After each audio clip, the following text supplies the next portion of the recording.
private trip channel.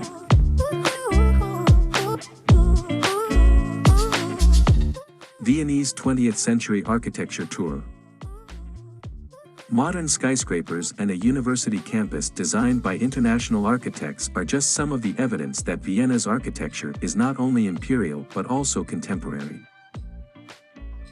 A stunning and eclectic mix of historic, modern, and contemporary architecture, Vienna is a sight to behold and an absolute must-visit for architecture lovers of styles and backgrounds.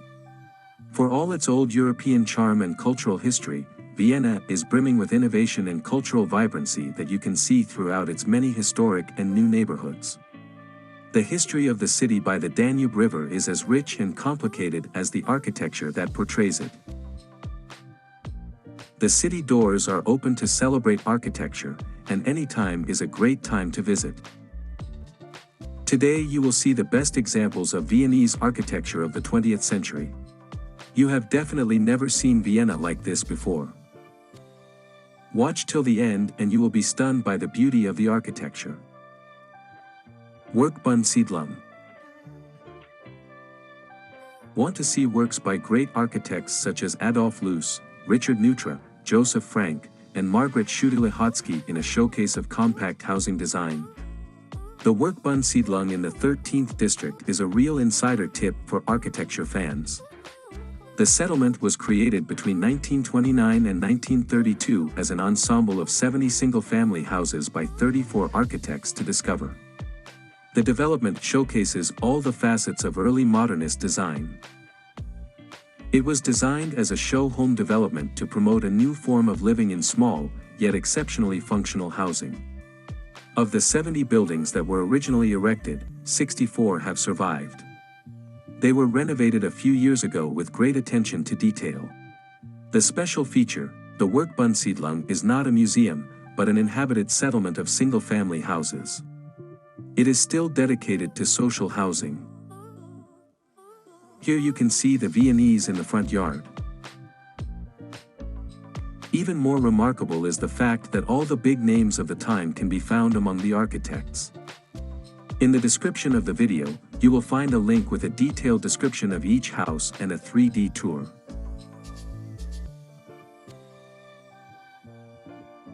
Tip: take a stroll in the nearby Rotterberg recreation area and enjoy the beautiful views out over the west of Vienna. Until we move on to the next point, please subscribe and like this video to support the channel. Belvedere 21.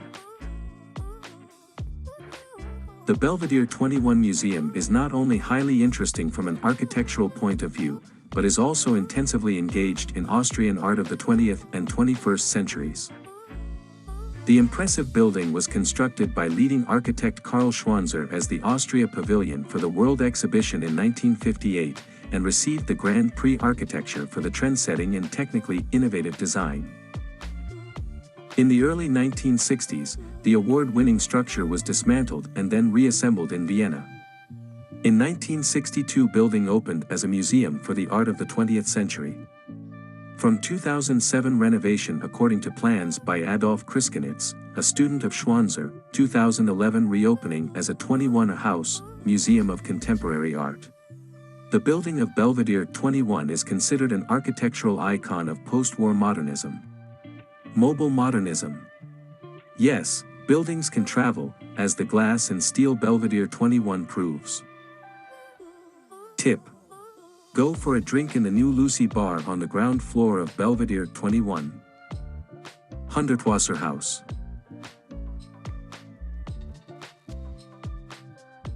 Sloping floors, slanted walls, and trees growing out of the facade.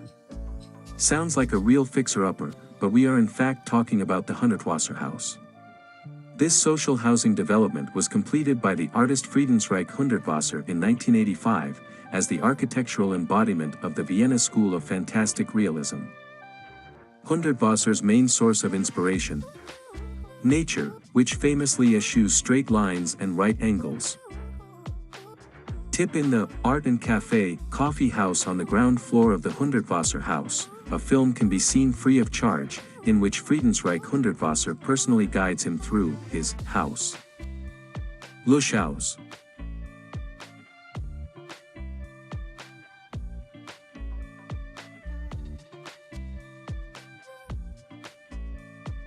Franz Joseph, Emperor of Austria, was outraged. Directly across Michaelerplatz from the Imperial Palace, an upstart architect, Adolf Loos, was building a modern monstrosity.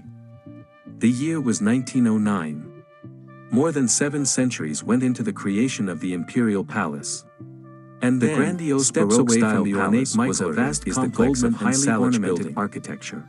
What became known as the Looshaus, this modern building of steel and concrete, was a total rejection of the neighborhood palace across the city square.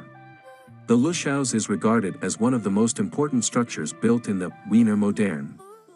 The building marks the rejection of historicism, as well as the ornaments used by the Wiener secession. Its appearance shocked Vienna's citizens since their overall taste was still very much historically oriented.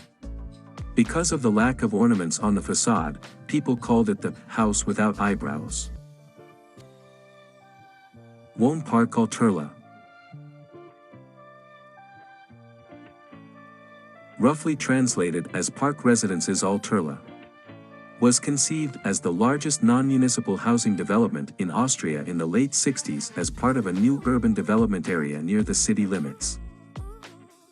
The plans for Alt-Erlaa initially comprised 4,200 housing units, of which 3,181 were built in 3 phases from 1973 to 1986. The units are organized into 3 main tower blocks, A, B, and C, with 23 to 27 floors. The units have an average size of 75 square meters and range from 1 to 5 room apartments. Currently, they are occupied by about 9,000 people.